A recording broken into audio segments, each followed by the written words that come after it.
And that's the problem that we're having in the Muslim world today. You see, the great thing about Islam is that it is so flexible. The Sharia is actually very flexible.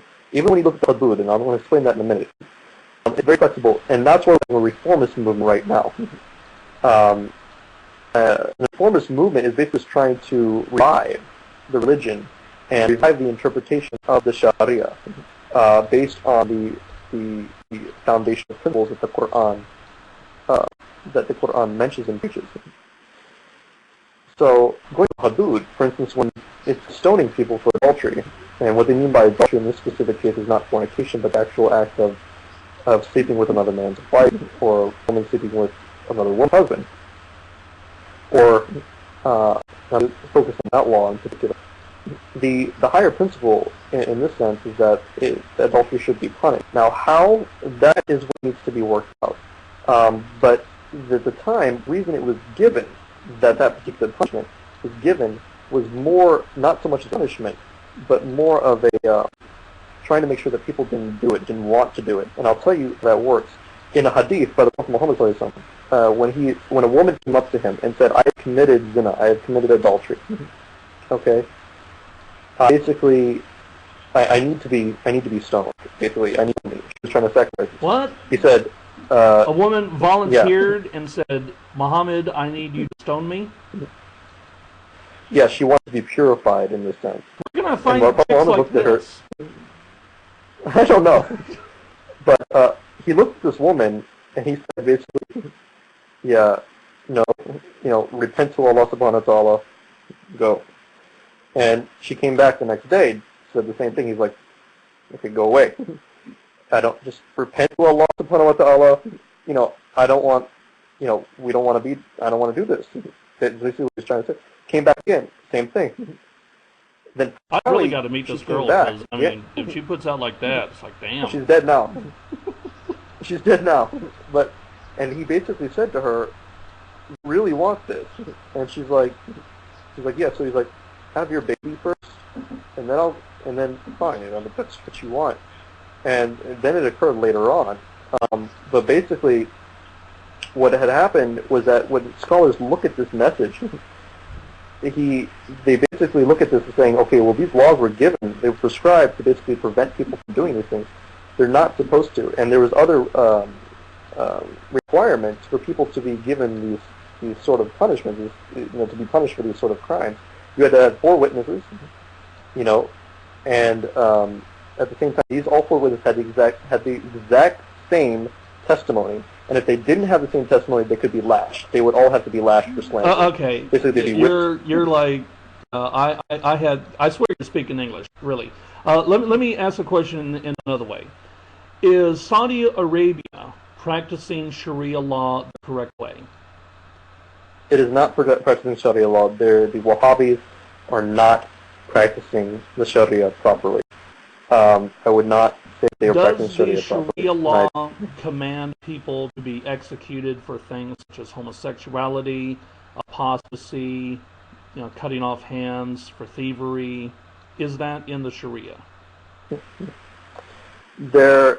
You asked 3 different questions there. As for apostasy, there is no specific command in the Quran to kill an individual for simply leaving the religion.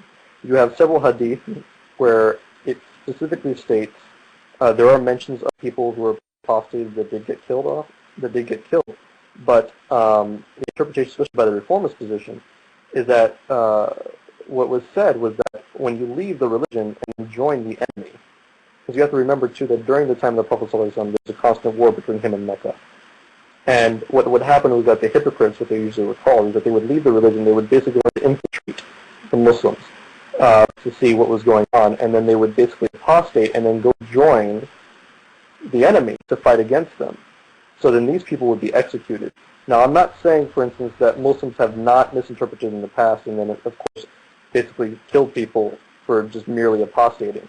This has actually happened, and this is unfortunate, and this is wrong.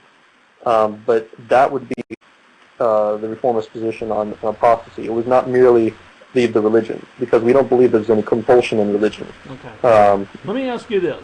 You're in a meeting with the Prime Minister of Saudi Arabia, and he wants to listen to you as you try to explain him why his interpretation of Sharia law is incorrect, and that apostasy should not be the death penalty. He should not be out, killing people and stuff like that. How do you convince Saudi Arabia that they are misusing the Sharia?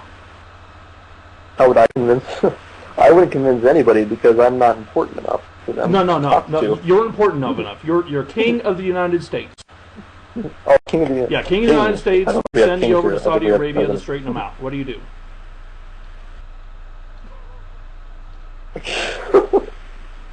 King. What would I do? Yeah.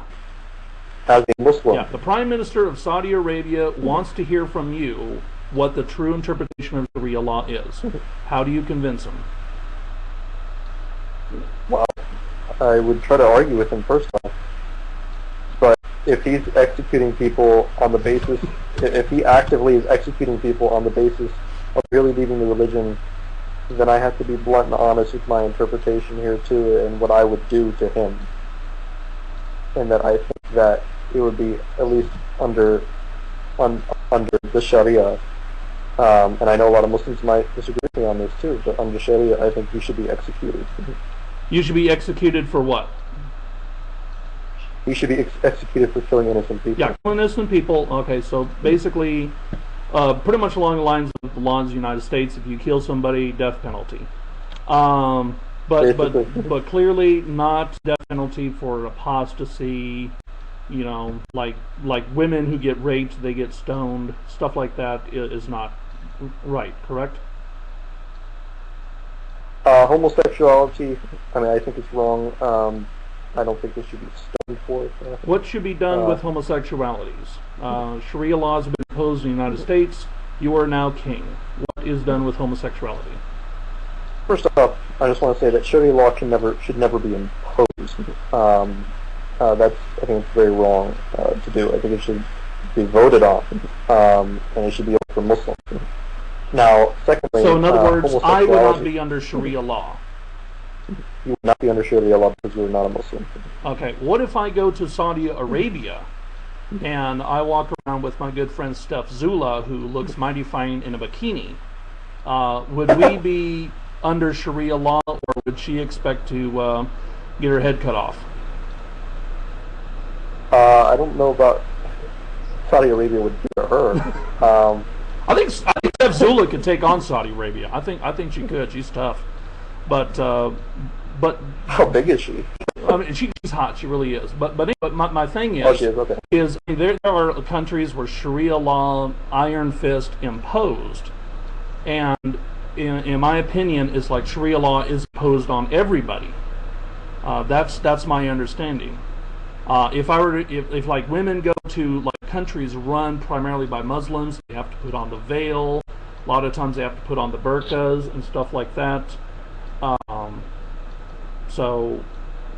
think if you go to a particular nation, you should follow their laws. I don't think that the same hudud. So, for instance, the hudud laws were never intended for non-Muslims. The hudud laws are only intended for Muslims, so you would not be subject to them even if that were to be the case. But I'm saying that is the case because because it's happening over there, it's wrong. So it's wrong. Okay. My question is, what is a Sharia law's scriptural basis? Is it based in the Quran, or is it based on things like the Hadith and other stuff? What is Sharia? In other words, for example, like in the Christians have the Ten Commandments and like Deuteronomy, Leviticus. They know it's like don't do this, don't do this, don't do this, don't do this. Is there an equivalent, on the Muslim side where they could like look up Sharia law? Yes, actually, there are several sources for Sharia law. Not just they go actually in order too. I actually have them all listed. The Quran will be the first one. The Sunnah would be the Hadith. Then it would be actually the interpretations of the first four righteous covenants.